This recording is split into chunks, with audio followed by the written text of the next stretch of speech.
Croeso. This is James, aka JP Harker, coming to you with another AuthorTube video. It's almost booktube-ish video, this one, because I've decided to do some videos on what I'm up to at the moment in terms of writing, but also in terms of reading. Because I do a lot of reading, I might as well share it a bit. So, without further ado, what I've been reading recently, in the last couple of weeks. The old favourite, the Sharp books. It's been Sharp's Trafalgar. Despite my love of Sharp, it's not the best of them, probably because, as the title implies, it mostly happens at sea. And while I dearly love Mr. Cornwell, I like his info about land warfare a lot more than I like his info about naval warfare. He's very good at putting in a lot of historical detail, and I like that, but I'm personally more interested in historical detail about the land war. It's why I read Sharp and not Hornblower. And this was a little bit too nautical for my taste, which I should have seen coming. But Sharp is still brilliant, still, I know I say despite my love of the TV series and Sean Bean, the Sharp of the books, like the James Bond of the books and the Tyrion of the books, he's a little bit nastier and flirting closer to villainy than you generally see in the TV series. And I like some of what he gets up to in this. You see his ruthless side, for a good reason, but still not a man you want to mess with. But yes, Bernard Cornwell, always high standard, great fun. Unfortunately, I'm currently reading this, which is Drums of War by Edward Marston, which is this. And I feel I'm judging it quite harshly because I've just read a Sharp book. And you shouldn't compare authors, and it is a different war, but it's an officer raised from the ranks fighting the French in a war with muskets. You can't not make the comparison. And Daniel Rawson is just too shiny, he's too perfect.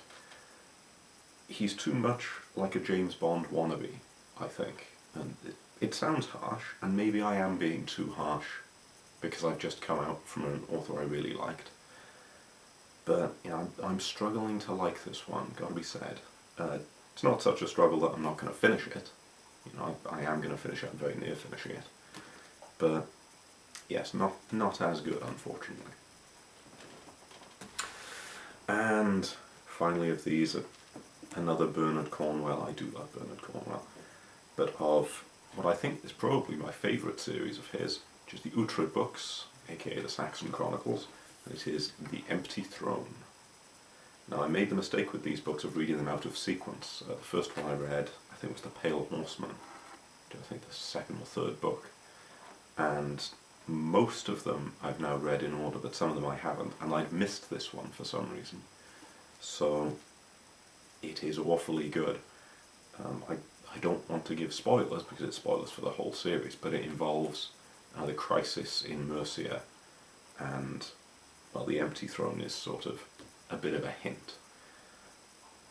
As usual with Uhtred, for a character who doesn't do much developing, like Richard Sharp, it's still interesting. He's largely the same person at the end that he is at the start, but the things he goes through, I still find them captivating. I love the adventure, I love the historical detail, I love the character of Uhtred. I just think he's never boring to read, and that's a challenge. I would dearly love to be able to do the same thing. I'd dearly love to emulate Bernard Cornwell in pretty much everything he does, really. So, yes, I'm going to talk that one up. Bernard Cornwell, Empty Throne, can highly recommend. So that's it for what I'm reading at the moment. What I'm writing at the moment, as is often my wont, I'm dipping in and out of various things. I am at present mainly, I've written it down with one at the top. The one at the top isn't what I'm mostly doing. I am allegedly mainly working on Proud Fox, which is the latest of the Caledon books, book 4, and follows Elazar. I've done the fourth draft of it. I'm going through and I'm making some subtle changes because I've been getting some feedback, which is great. and it's mostly good feedback, but there's things of, have you thought of this, have you maybe missed that, maybe this needs explaining. So I'm working on that, getting some very nice feedback, particularly from Riley of Archisane. She doesn't have like a website up yet, but she is on Twitter. I've done a manuscript swap with her, and her work is very good, not the sort of thing I'd normally read, but a good concept and some fun stuff in there, so I'm liking that. I'm also beta reading for Buggy as well with her stuff. Again, not the sort of book I would normally read, but well written enough to keep my attention, so that's excellent. I'll give a bit more detail about what I'm up to with beta reading once I've done a bit more of it. I'm still sort of at the start of both of their books, so I can't intelligently comment on them particularly. But they're looking good so far for both of them, so that's that. The thing I've been mainly working on, and that I shouldn't be because I'm supposed to be concentrating on the Caledon saga, is a sort of offshoot book set in the same world, but different characters, different plot line, different tribe. I just quite like working on it, and I'm sneakily working on a little bit here and a little bit there, mainly when I know I should be doing something else, because that's when I'm at my most creative, when I should be doing something else. So yes, that's set in between Wildcat and Lion Cub, sorry, between Wildcat and Leaping Wolf.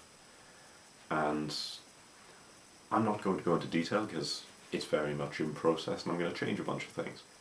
But it's looking at occupied territory in the Gaian Empire.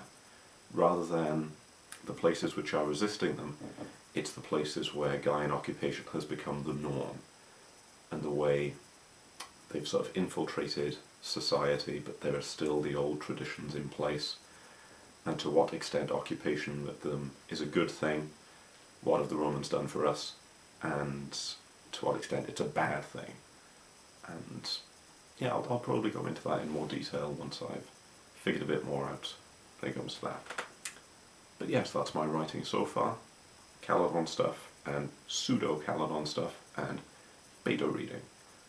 I'll go into a little bit more detail about that next time. Meanwhile, I'm going to wrap this video up because I don't want it to be too long.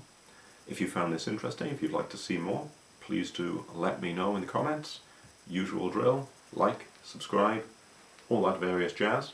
Until then, this is James, aka JP Harker. Hwyl fawr.